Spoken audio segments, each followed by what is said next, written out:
Welcome back, everybody, and happy Hanukkah to everybody. Hope everybody's having a bright, miraculous, happy, joyous holiday. We're right about halfway through already. It feels weird. Feels like you start and then all of a sudden you're like halfway done, and then all of a sudden it's done, and you're like, what happened to the holiday? But hope everybody's having a good holiday. Thank you for being here. Thank you for joining us. I'll say something about the holiday, if I may. Please.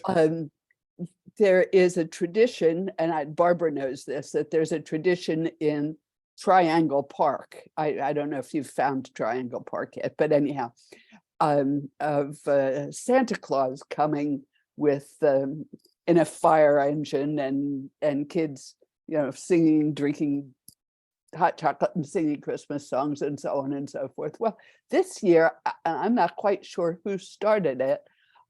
Somebody suggested that we also celebrate Hanukkah. So what happened was that after singing a few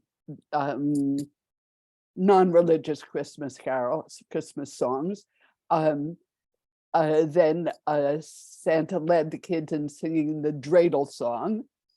And afterwards, we went over to a table and somebody had brought a beautiful Hanukkah, and there were a few people there, Asher and Dahlia, and I don't know, a bunch of other people there.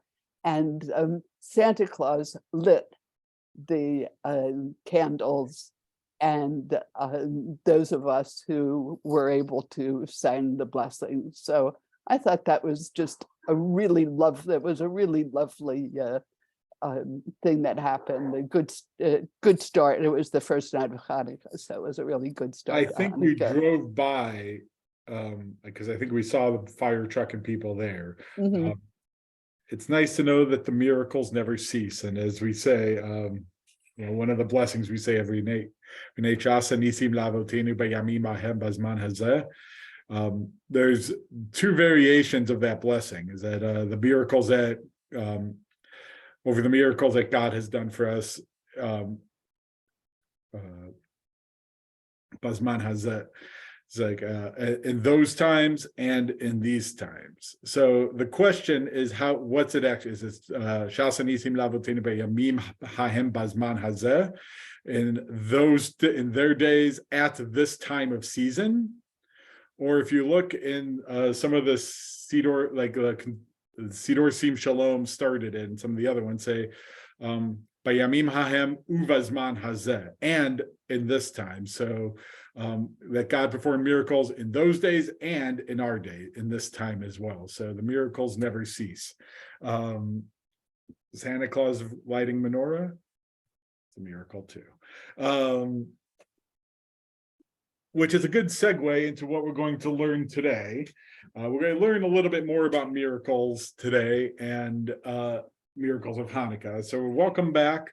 I figured rather than learning Parashat Miketz, while we usually read Parashat Miketz during Hanukkah, I thought this year we'd learn Hanukkah instead of Parashat Miketz. So we're going to look a little bit at Hanukkah today and and what the miracles have to teach us.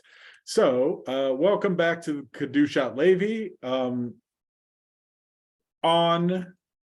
Hanukkah rather than on the Parashat today. So we have a little bit of a smaller crowd, so maybe I'll help read a little bit today. I'll start us off, and then we'll let y'all read as well. So he's going to start off instead of a verse, because we're not talking about Torah right now. We're not going to start off with a verse, and Hanukkah is not even in the Torah anyway, or even in the Bible. What we're going to start with, Gemara. We're going to start with the Talmud instead. So hold on, something just happened on my computer here. I don't know how to get rid of it. I don't want to use my widgets. Sorry. There we go. Okay. So he says, now I will explain what our rabbis said. So now he's going to quote the Talmud. The mitzvah of the Hanukkah candle is from the setting of the sun until people are no longer in the marketplace. Or more accurately, literally, it's like ad shetichla regal min HaShuva, until the foot has, until feet are no longer, like the feet cease in the marketplace.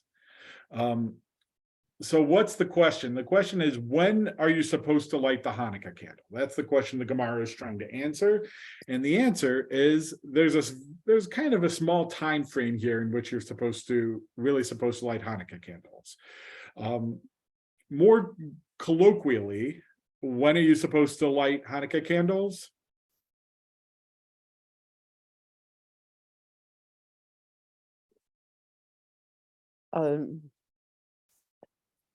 I thought it was at dusk. Good. So kind of like at sunset, from the time the sun sets until people are no longer in the marketplace. You're supposed to do it during rush hour, essentially, right? Because that's when people are going to see the Hanukkah candle. That's when the most people are out. You know, they're walking home. You think about like an old marketplace, the old city. People are walking before cars. They're walking home from work because it's sunset. You're not going to be able to do work in the dark. So they're all walking home. They're walking through. So when do you light it? You light it when the most number of people are going to be able to see it. That's kind of the idea of lighting the Hanukkah candle. I read something from Rabbi Ronit Tzadok, actually just last night, who kind of has an interesting interpretation of what does that mean when people cease from the marketplace, and how late are people actually there, and what if there are still people there at 11 o'clock at night? And she says you still light it because there's still people to see it. So that's a drosh for another time. So the idea, one of the key ideas of Hanukkah is Pirsume Nisa, publicizing the miracle. So you want people to see your Hanukkah candles. You're supposed to let everybody see it, because you're supposed to let everybody know that you're celebrating the miracle. So this is, and that's why the Gemara tells us this is when you light it, because that's when the most people will be able to see it. Everybody good? All right. Who wants to read next? Now that I've started us off, know that the miracles. I'll start reading that. Know that the miracles that the blessed Creator has done for us can be divided into three categories. There are hidden miracles and revealed miracles. Revealed miracles are like what was done for our ancestors in Egypt, such as the 10 plagues and the splitting of the Sea of Reeds that involved a change in the natural order, and everyone saw these miracles. Good. That's kind of clear cut, right? Anybody have questions on it? My favorite, last time I think I taught this text, somebody's like, he says there are three kinds of miracles, and then he just gives their hidden miracles and revealed miracles. What's the third kind? We'll get to that. I figured it was coming. We'll get to that, don't worry. But revealed miracles are things that involve a change in the natural order of the world.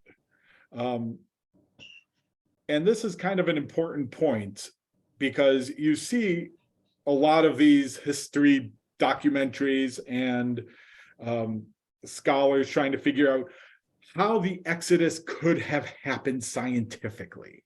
Have you guys seen those? Where there was, what was it? There was a volcanic eruption which caused ash to go into the Nile, which led to the Nile turning red, and it looked like blood. And then because of the ash that was in there, all the frogs jumped out, and that was why the plague of frogs, and that led to this and this. It becomes like a series of natural consequences. And then, you get to the Sea of Reeds and says, well, it didn't like actually split. It was just, it was the time of year. It was pretty shallow, and it seemed like it had split because they were able to walk across a dry riverbed. What's Kedushat Levi's response to that? No way.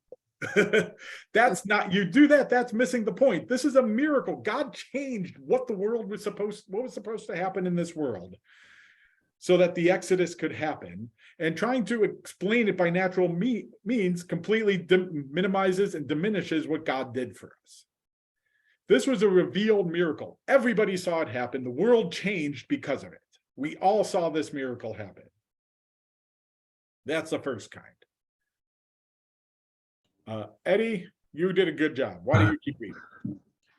Then there are hidden miracles such as occurred in the days of Mordecai and Esther that appeared to be natural. At first, King Ahasuerus raised up Haman. Achashverosh, it's a hard one. It's what? It's a Persian name, but it's Achashverosh. King Ahasuerus raised up Haman, and then he loved his wife Esther and killed the one he loved, Haman, out of love, out of love for his wife. Also, the miracle that is recalled in Al-Hanisim. Al-Hanisim. Al-Hanisim is an insert that we put in during Hanukkah and Purim. Conservative Sidurim also put it in on Yom Ha'atzmaut for that miracle. But Okay. Al-Hanisim is like an insert into the Amidah that we say, and we say it during every service of Hanukkah and Purim.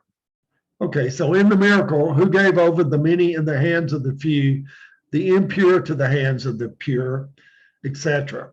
This is a hidden miracle since it happened by way of war, and the story of Judith was a bit of a hidden miracle. Thus, it is explained in Or Hadash by Rabbi Yehuda Low of Prague that the miracle of Hanukkah was partially natural. Similarly, our holy teacher, Rabbi Dov Bear of Mizrich, said that a revealed miracle, like what happened in Egypt, is called day, since it shines on everyone, and a hidden miracle, like Purim and Hanukkah, is called night, since it is not known to everyone, just like night, when it is dark, is not visible to everyone. Okay. Everybody follow? What's his argument?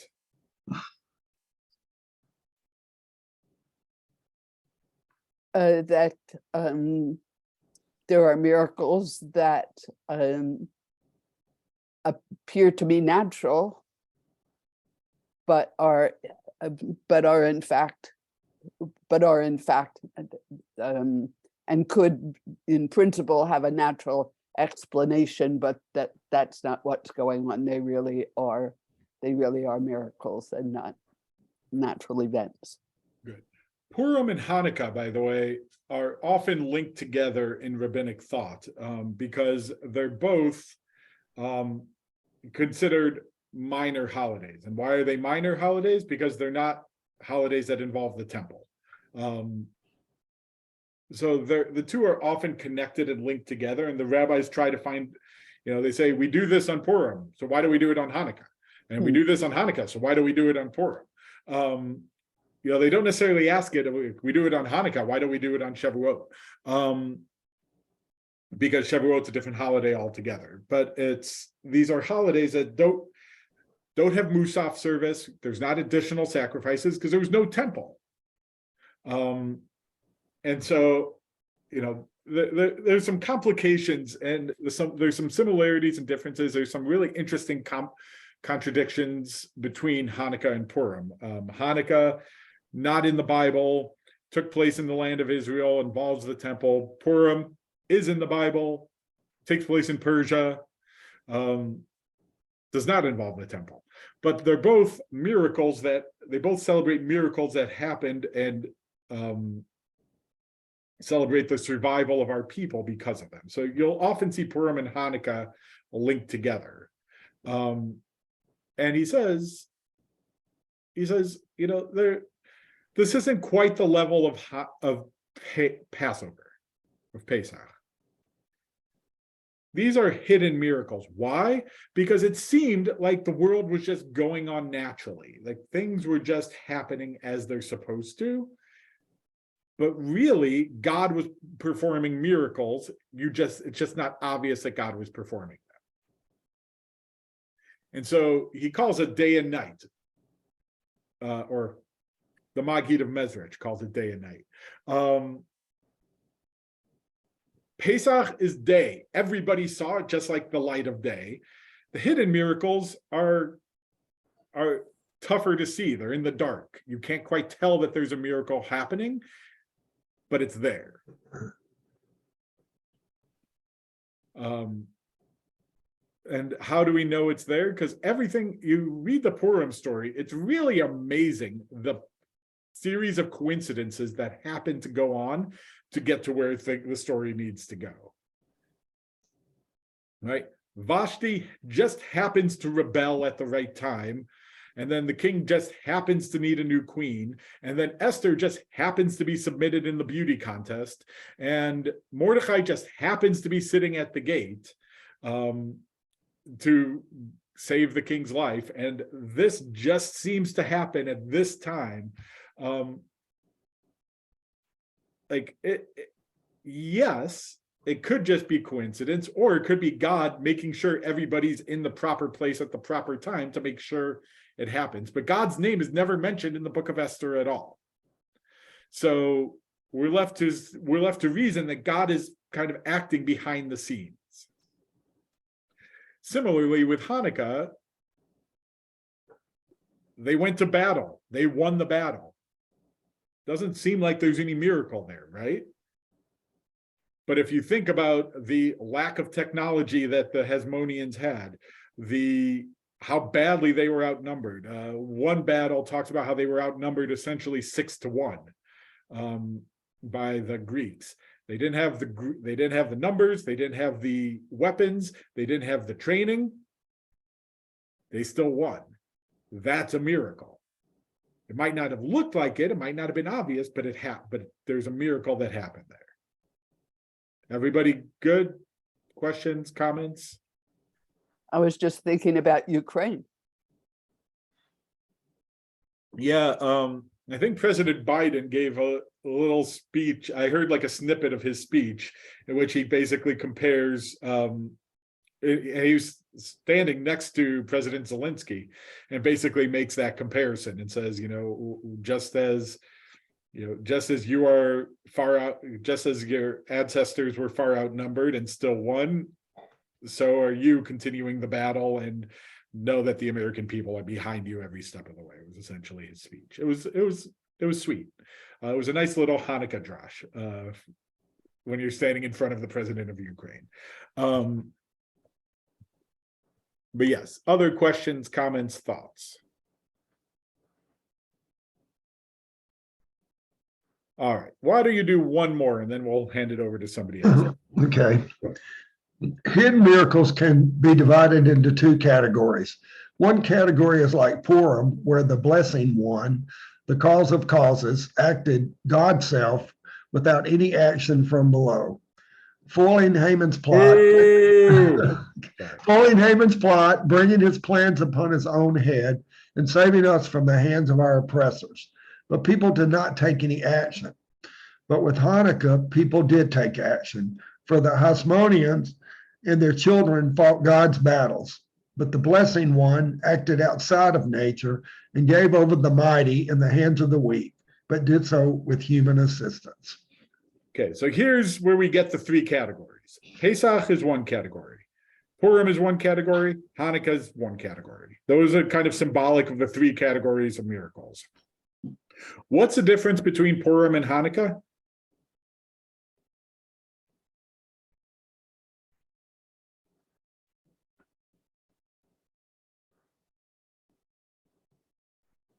Well, it says Purim, God acted alone, but in Hanukkah, the people helped the miracle along. Right.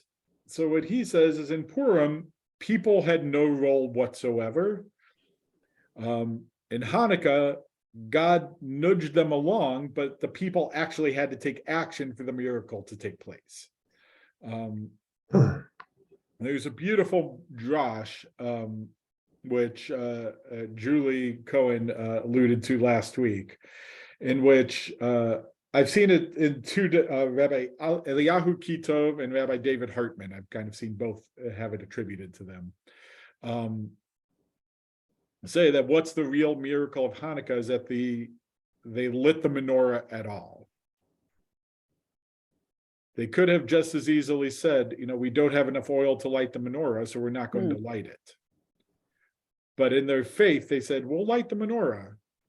And whatever happens after that, happens after that. But at least we'll have the light for one night, for one day. But if they hadn't lit the menorah, there wouldn't have been a miracle of the oil to have happened.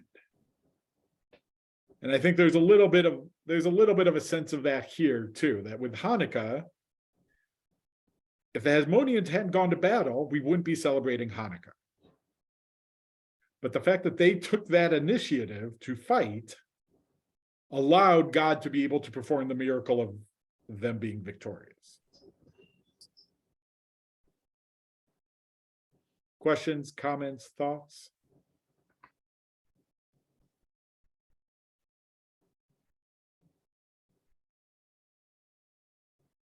I have one issue with this interpretation. I'm going to let it go, but I just want to point out what's one issue with this interpretation?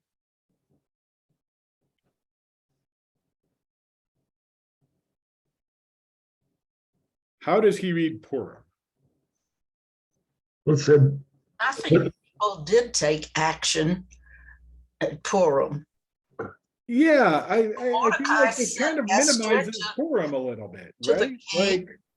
They did take action for Purim. Right, like Mordecai could have heard of the plot to kill the king and not done anything about it. He could have kept his mouth shut and said, that's not my problem, but he didn't. Esther could have said, I'm not going to risk my own life for the sake of everybody else, so I'm not going to say anything to the king. But she didn't. She stood up, she fasted, she worked, and she prepared herself, and she went to courageously step before the king and said, this cannot happen. I feel like he kind of minimizes Mordecai, Esther, and the Jews a little bit here by saying, they didn't do anything. That's kind of my issue with this interpretation a little bit. Nobody's perfect. I wonder if there are other. God willing, someday in many, many years, I'll go to Olam Haba and Reb Levi Yitzchak and I can take this up with each other. But in the meantime, this is where we are. Yes, Margaret. And there might be these might not be the best examples. I mean, this is an interesting argument in principle, it seems to me, without necessarily buying into the two examples that are cited here.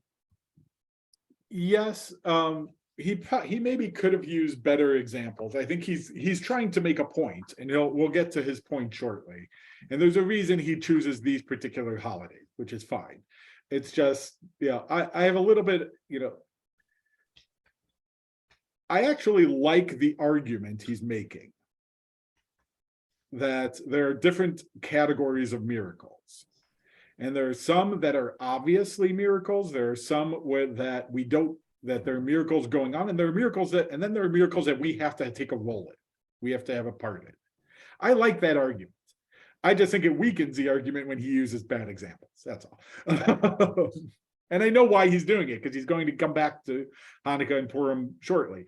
It's just, I don't necessarily agree with the example of Purim. Hanukkah, cool. Pesach, awesome. I'm cool with those. Purim, I have a little bit of a problem with his interpretation. Maybe that's my problem. I don't know. All right. Bye. Who wants to read next? Marcia, Margaret, Barbara, Stuart. I won't ask you guys to read. You're in the car, but if somebody else wants to read, Margaret, I can read. Okay. Thus we find there are three levels: the miracle of the Exodus from Egypt that involved changing the natural order, which is called day, and a great miracle. Lesser than Egypt is Purim, that was partially natural, a hidden miracle, and is called night, as I wrote in the name of the Maggid, but not with human assistance. Lesser than Purim is the miracle of Hanukkah, which is a hidden miracle and happened with human assistance. Good. So in some ways, he's summarizing his points so far, right? This is the argument he's made up to this point. Summarizing. The one thing he does add something here, which is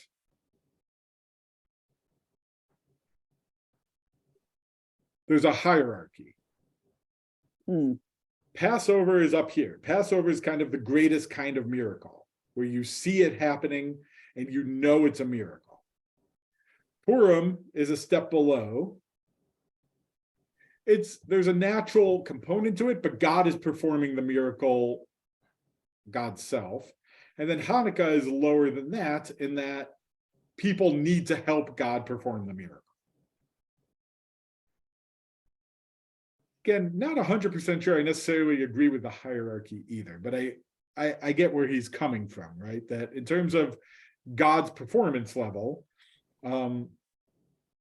this makes sense. You know, God is doing the most at Pesach, a little less at Purim, and the least at Hanukkah. So in that sense, in God's sense, that makes sense. I kind of like the idea of us partnering with God to make the miracles happen. I think that there's something holy in that as well. And I'm not sure he would disagree. I don't want to give it short shrift. That's all. All right, keep going. You're doing a good job. Therefore, after Rosh Hashanah, Yom Kippur, and Shemini Atzeret, first comes Hanukkah, then Purim, then Passover. Since we ascend in holiness and do not descend, for we draw the light of the miracles and grace, Hasidim, of Hanukkah, which are not so great since they are hidden miracles that happened with human assistance. Then we ascend in holiness and receive the light and grace from the miracle of Purim, miracles of Purim, which is a hidden miracle, but did not happen with human assistance. And then we ascend in holiness and accept the greater light in the miracles and grace of Passover, which is a revealed miracle and similar to day that illuminates everyone. Good. I actually kind of love this drash here. Do you guys, where does this, we ascend in holiness and do not descend? Does that sound familiar?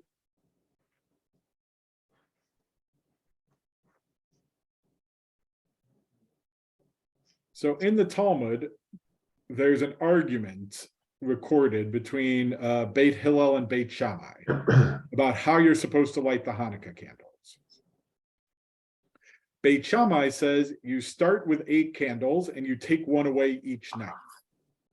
And there's 2 different reasons given, 2 different explanations given for why we do that. One is because we're counting how many days are left in the holiday. So we start with 8 at the beginning and we end up with 1. The other explanation, which is fascinating, is because he parallels it with Sukkot. On Sukkot, the first day of Sukkot, you sacrifice 13 bulls, and then the second day you sacrifice 12, and the next day you sacrifice 11, and it goes all the way down. By the way, why does Beit Shammai compare it to Sukkot? This is like your super deep dive trivia question for today. So Eddie, I think, was at Torah on Tap, so he might remember this. I don't remember. According to the second book of Maccabees, which is not in our Bible, according to the second book of Maccabees, when the Maccabees reconquer the temple, they clean it all up, they take everything out, and what do? They say, we weren't able to celebrate Sukkot. Sukkot was the most recent holiday that would have been observed. We weren't able to celebrate it because we were still at war. So let's celebrate Sukkot. And they spend eight days, because Sukkot's 7 days plus Shmini Atzeret. They spend 8 days celebrating Sukkot, and they take lulavs and etrogs, and they start parading around the temple, and they celebrate Sukkot. So Beit Shammai, in some way, wants to preserve that memory of Sukkot in the observance of Hanukkah. Beit Hillel says, no, we don't do that. We start with one candle and we add a candle each night. And the two explanations is that we count what day we're on, what day has come in. So first day we light 1, second day we light 2, third day we light 3, and so on. Tonight we light 5 because it's going to be the 5th night. But the other explanation given by Beit Hillel is Ma'alin b'kodesh v'lo yordin. We ascend in holiness and we don't descend. Which is, if we're considering it a mitzvah to light candles, then every candle is in itself a kind of mitzvah. So what do? We don't take away the mitzvah of lighting candles each night. We add on each night. We add a light each night. We don't take it away. So the longer the miracle goes on, the more holiness, the more light we're adding on to it. So what does Reb Levi Yitzchak do? He takes this idea, Ma'alin b'kodesh v'lo yordin, we ascend in holiness and we don't descend, and he applies it to the Jewish calendar. He says, Rosh Hashanah, Yom Kippur, Shmini Atzeret. I don't know why he doesn't mention Sukkot, but that's neither here nor there. After that, what do? We have Hanukkah, which he just established is at the lowest level of holiness, because there was a miracle, but people had to be a part of that miracle. And then what's the next holiday that comes after Hanukkah? Don't say Tu B'Shvat. It's Passover, isn't it? Purim. Purim Oh, comes Purim. before Passover. Oh, Purim, forgot that one. So Purim is the next step on the calendar. Oh, right. Oh, So that's the next level up. And then after Purim comes Pesach, comes Passover. So what are we doing after the high of the Tishrei holidays? What are we doing? We're ascending in holiness up the levels of the level of miracles that God did for us. And each holiday is another step up on that ladder of holiness. Really? Aren't we really starting over though with Hanukkah? Huh? Aren't we starting over with Hanukkah? What do you mean starting over? Well, it seems like you're going Rosh Hashanah, Yom Kippur, Shemini Atzeret, and then it seems like on holiness you're stepping down to Hanukkah and then building back up. Yeah, a little bit, because you have almost 2 months of no holidays in between the two. Shemini Atzeret is what, the 23rd of Tishrei, and you have 2 full months. There's nothing in Cheshvan, and then you have Kislev, which Hanukkah doesn't start until the 25th of Kislev. So you have 2 months with no holidays. So you're kind of on this spiritual high after the Tishrei holidays, and then you kind of come back to earth and you build yourself back up. And the levels of miracles that are performed is kind of symbolic of how we're rising spiritually through there.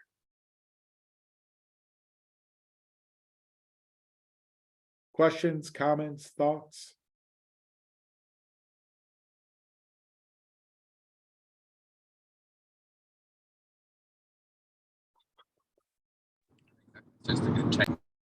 I think it's just a nice way to think about it. I mean, it's never thought about ascending and descending around the year.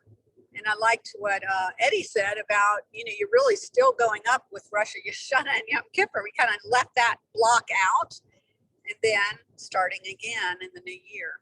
So I just, that's something to add to our way of thinking. Yeah, I think there's some imperfections in the drash, in that if Hanukkah is kind of the lowest of the holidays, why are we starting there? Like it's a weird place to start, right? Like if you want to start, you either start at Pesach because it's the first month of the year according to the Bible, or you start at Rosh Hashanah, which is the beginning of the year, beginning of creation. Those are kind of logical starting places. Starting with the calendar with Hanukkah is kind of a weird place to start, but for the sake of the drosh, it's a nice drosh. I like it. And I like this idea that we're ascending in holiness through the calendar. And then from after Pesach, what do? We go up to Mount Sinai to get the Torah. So we're even more building up spiritually from there. So there is a nice place for this drosh here. I like it, but it's not perfect, but it's got some appeal too. Other questions, comments, thoughts?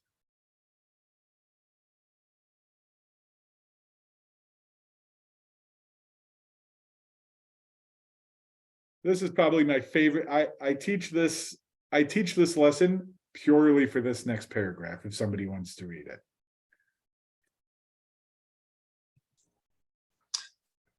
If a person, God forbid, does not believe in hidden miracles, then in his thoughts, it is normal that during the day the sun shines and at night the moon shines, or at night he, she sleeps, and during the day he, she is awake, or that whoever does a lot of business is wealthy, and the one who travels far will profit, or when he, she gets sick, he, she takes medicine, and he, she thinks that that is all normal. But when he, she sees the hidden miracles that God, the blessing creator, gives the mighty to the hands of the weak, the fall of Haman. Ooh. Let's go over that sentence again. But when he, she sees the hidden miracles that God, the blessing creator, gives the mighty to the hands of the weak, the fall of Haman, and all the more so the revealed miracles, he, she sees that the world does not work normally. Did you want to stop before that? No, keep going. Only that Hashem, the blessing one, is the one who releases the bound and lifts up the fallen, the one who rolls the light before darkness and is the creator of light and darkness. And Hashem, the blessing one, is the healer of the sick. Good. What's he saying? A lot. He says a lot. He's saying that we take everyday things for granted and assume without understanding, without realizing that there's something miraculous and holy in all of these daily, all of the things that happen each day. Right. Exactly. If you look at Hanukkah and say, what's so miraculous about Hanukkah? The Hasmoneans fought a battle and they won. Well, that's the way the world works. You fight battles, sometimes you lose, sometimes you win. They happen to win. Cool. What's so special about it? Even if you look at Purim and say, great, Esther, the queen, spoke up. She's more powerful than the prime minister. So she won. Like, what's so miraculous about that? But if you start to deny these hidden miracles, then what happens? You just see the world as it is. The world just works the way it does. And you stop believing that there's anything miraculous about it. But when you see Purim as a miracle, when you see Hanukkah as a miracle, when you see that, everything had to fall into place for Purim to happen, when you see the Hasmoneans were so badly outnumbered, but they still won, then you can also see that, sunsets are pretty miraculous. The sun could not set. The moon could not shine. We might have no knowledge of modern medicine to be able to heal people.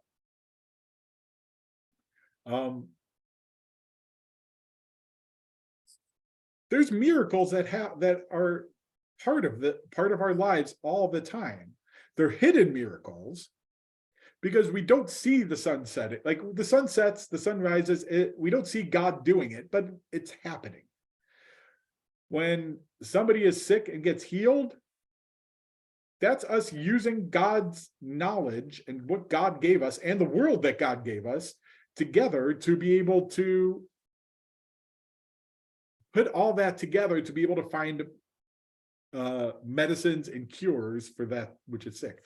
So there's miracles underlying this, but if we deny that hidden miracles exist, we miss out on this entire category of life. Yes, Margaret. You know, that reminds me of a joke that I'm sure you're all familiar with, about the person who was in a place where there was a flood, and they went up on the roof of their house, and the boat came by and said, you know, will you give me a ride? And they said, no, God will take care of me. And then I don't remember all the details. There's a helicopter and comes, then there was a helicopter and road. so on. There was a series of people who came, and no, God's going to take care of me. And then and the water's rising, and it gets very close, and the person says, you know, God, I thought you were going to take care of me. He says, I sent you I sent you a rescue team, I sent you a boat, I sent you a helicopter. What more do you want me to do? So, okay, good. That's a good joke to tell here. What category does that fall into?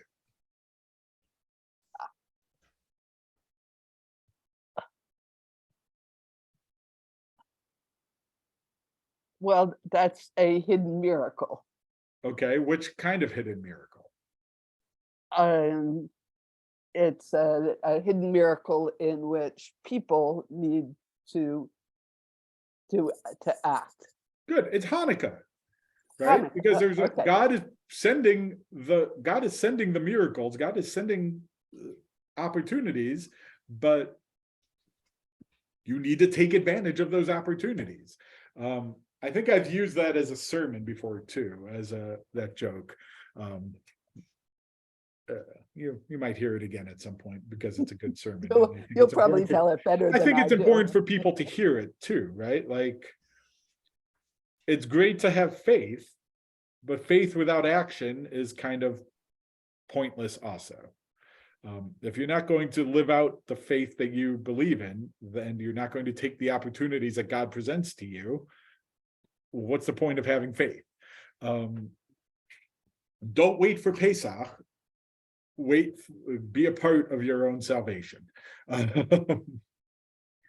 But yes, so there's a level at which Hanukkah and Purim, for that matter, are supposed to remind us of the hidden miracles that are in our lives that look like they're natural, but really God is performing miracles for us constantly.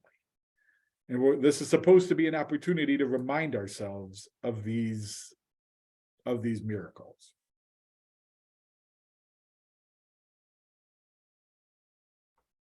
By the way, if you read your email carefully, this is my signature quote that I have at the bottom of my emails for the month.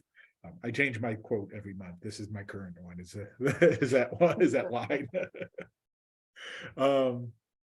I like it. All right. Marsha, keep going. So now, great. We've talked about hidden and revealed miracles. We've talked about the levels. We've talked about how it's supposed to inform our lives. What does any of this have to do with the quote at the beginning?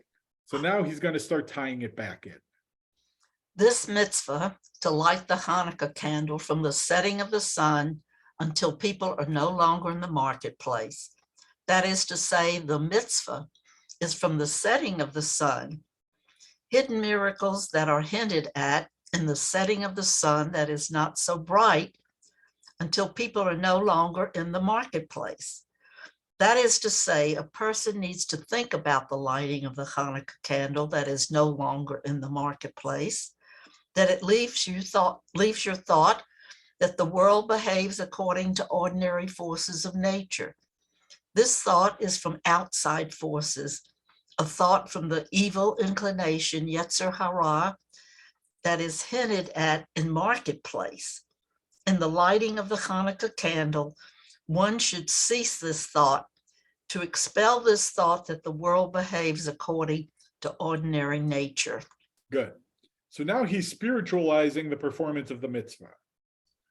So why is the setting of the sun the earliest time we light candles? I think so everybody can see them.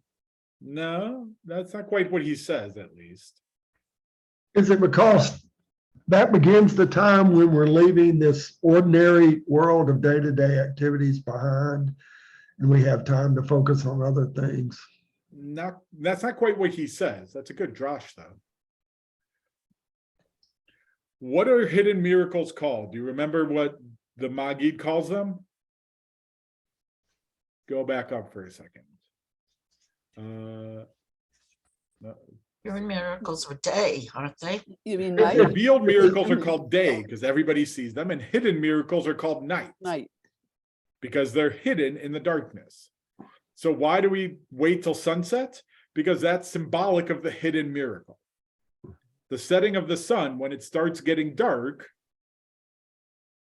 is symbolic of the fact that miracles are sometimes hidden. Until the foot ceases from the marketplace. He gets a little redundant here, so it's a little hard to get to waddle through. What do you do in the marketplace? In the shuk? Business. Business. You buy food, you buy clothes, you buy the things you need to survive. We talked about this a little bit, I think last week, or maybe it was 2 weeks ago, that those kinds of things, the things that we need to survive, are part of the Yetzer Hara. They're the evil inclination. It's like the things that you selfishly need to survive. So it's like, it's your physical needs, which the physical world in Kabbalistic and Hasidic thought is generally seen as kind of bad. It's kind of seen as like, I don't want to say bad. The physical world is kind of like not what you're really interested in. You need to crack through the physical world to get to what's spiritually underneath the physical world. So there's a place where the shuk is kind of symbolic of this material reality, because this is where we're concerned with the material world. So what's he say? You need to light from the setting of the sun, from the recognition that there are hidden miracles, and dispel from this thought any thought that the physical world is the actual world. That what you see, what is in nature, what is happening, there's actually something beyond it. That God is beyond this world performing the miracles. You just can't, it's just not super obvious because it's hidden. Everybody follow that?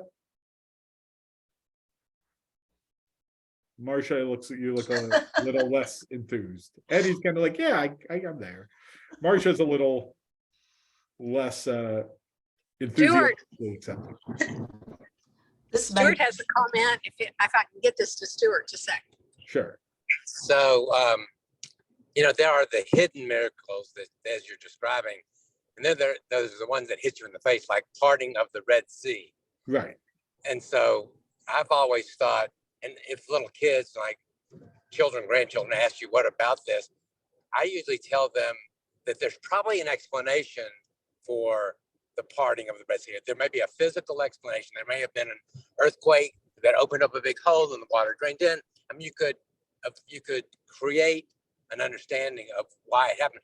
But the miracle, for me, was that it happened exactly when the Jewish people needed it. That was, to me, miraculous. So there's different levels of, I think, of trying to understand the miracles, and some of them may be incomprehensible on the surface, but if you put it in context, it has a lot of great meaning. So I hear what you're saying. I think Reb Levi Yitzchak would disagree, though. I think what he'd say is there is no natural explanation for the splitting of the sea. God made it happen God made it happen. And that Still, if you explain it as, there was an earthquake that caused the sea to split, whatever, then it becomes a hidden miracle. It becomes something it becomes Purim, essentially. It becomes something that there's a natural explanation for, but God made it happen made that natural explanation happen at the moment it needed to happen. right. And I think he's trying to argue there's a distinction here. Purim is one level, but the splitting of the sea is something completely different.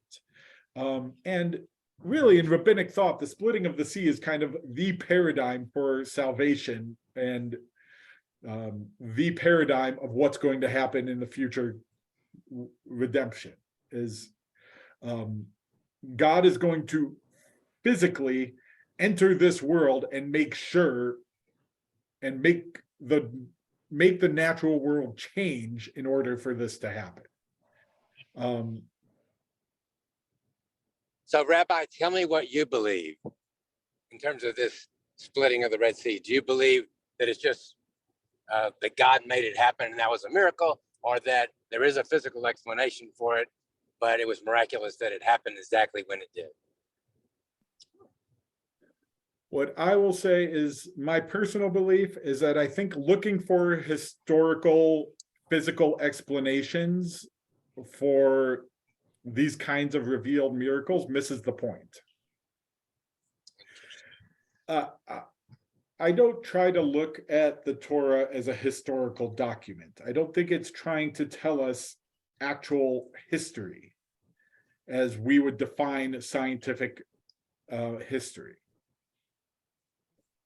I think it's trying to give us a spiritual guide to our lives. And in that sense, it doesn't really matter if the Exodus happened exactly the way it says in the Torah, and it doesn't really matter if there was an earthquake, a volcano, or anything else, because I think looking for that explanation misses the point of what it's spiritually trying to tell us. And reading Reb Levi Yitzchak here, part of the reason that the Exodus happens the way it does is to tell us that these kinds of miracles exist. God can and does enter the world. Give me one moment here, please.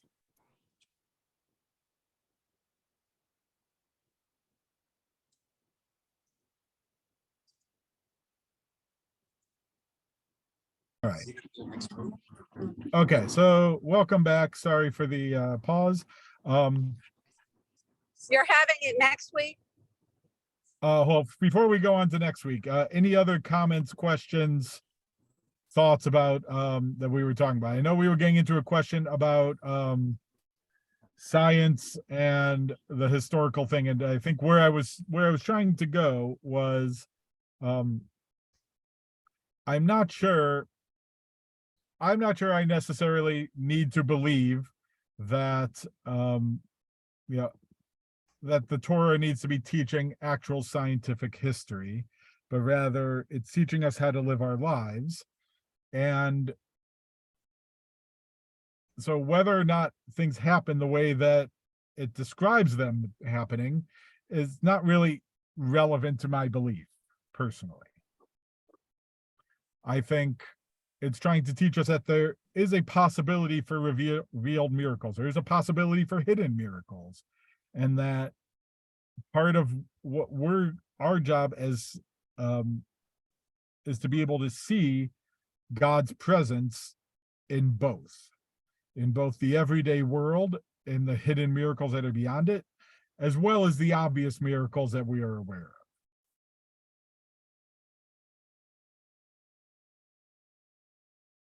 of. Comments, questions, thoughts?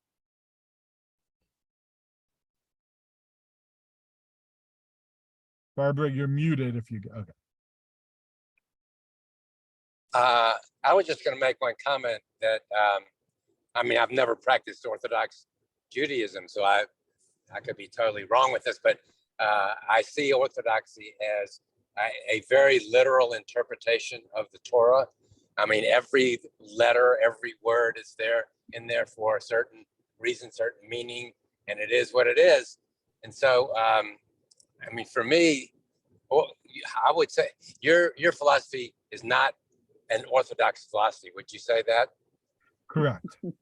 Yeah. There's a reason I'm not I'm not an Orthodox rabbi. So this being one of many reasons.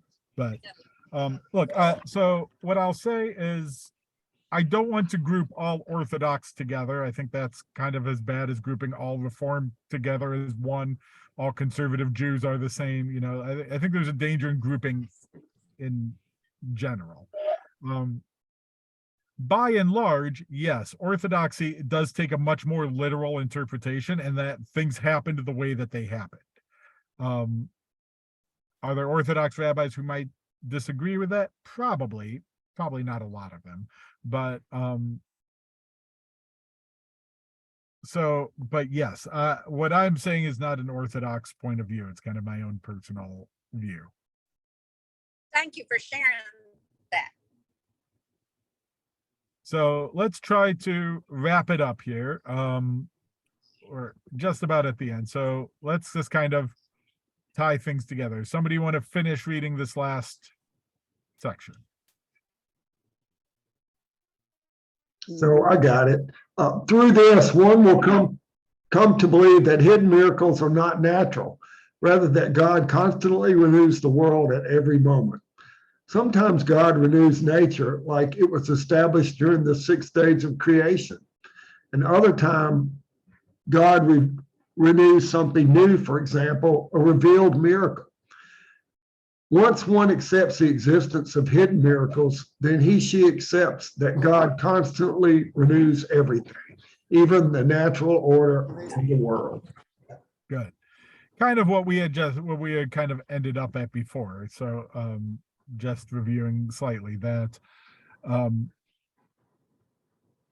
part of the idea of Hanukkah and Purim is to remind us that not every miracle is so obvious as at Pesach,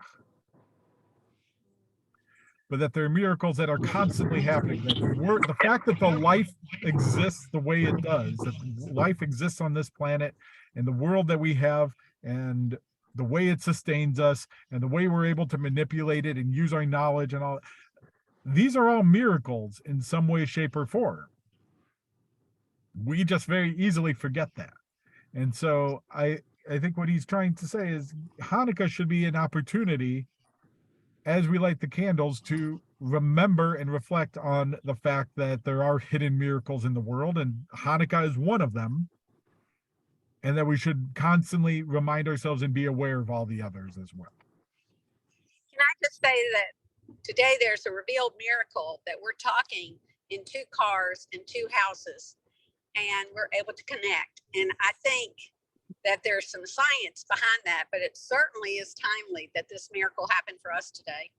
Yes. And look, I think in some way you could see science as a miracle. I do. You That can tell we're the yin and the yang in our family on this, but I've learned and he's learned from me. So I think that's where it ends up for us.